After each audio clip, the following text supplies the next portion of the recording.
News کے ساتھ میں ہوں صبا کامران۔ خبر شامل کرتے ہیں نارتھ ناظم آباد سے۔ پولیس نے شادی کا جھانسا دے کر قیمتی اشیاء ہتھیانے والے جعلساز خاندان کو گرفتار کر لیا۔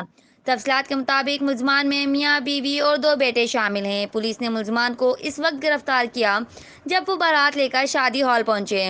فراڈی خاندان کے خلاف عزیز بھٹی تھانے میں 30 سے زائد مقدمات درج ہیں۔ نارتھ ناظم آباد بلاک اے کی رہائشی نے پولیس کو درخواست دی تھی کہ انہوں نے اپنی بیٹی کی شادی نعیم الدین نامی شخص کے بیٹے سے طے کی ہے۔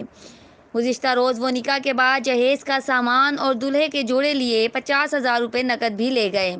دلہے کے والد نے خود کو حساس ادارے کا ریٹائرڈ افسر ظاہر کیا تھا اور ان کی حرکتوں سے شبہ ہے کہ وہ فراڈیے ہیں، اور جب اس حوالے سے تحقیقات کی گئی تو پورا گھرانہ جعلساز نکلا۔ لڑکی کے والد کی مدعیت میں مقدمہ درج کر دیا گیا۔ جعلساز خاندان بارات لے کر شادی ہال پہنچا تو پولیس نے نعیم الدین، اس کے دلہا بنے بیٹے عباد، اس کے بھائی تنزل سمیت والدہ کو گرفتار کر لیا۔ گرفتار ملزم نعیم الدین کے خلاف عزیز بھٹی تھانے میں 30 سے زائد جعلسازی اور فراڈ کے مقدمات درج ہیں۔ ملزم نعیم الدین خود کو کبھی کسٹم، پولیس اور حساس ادارے کا ریٹائرڈ افسر ظاہر کر کے سادہ لوہے افراد کو ان کے کام کرانے کے عوض مبینہ طور پر بھاری رقم وصول کرتا تھا۔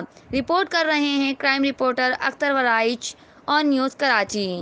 لائک کریں، کمنٹ کریں، شیئر کریں اور بیل آئیکن کو پریس کرنا مت بھولیں۔ دیکھتے رہیے آن نیوز۔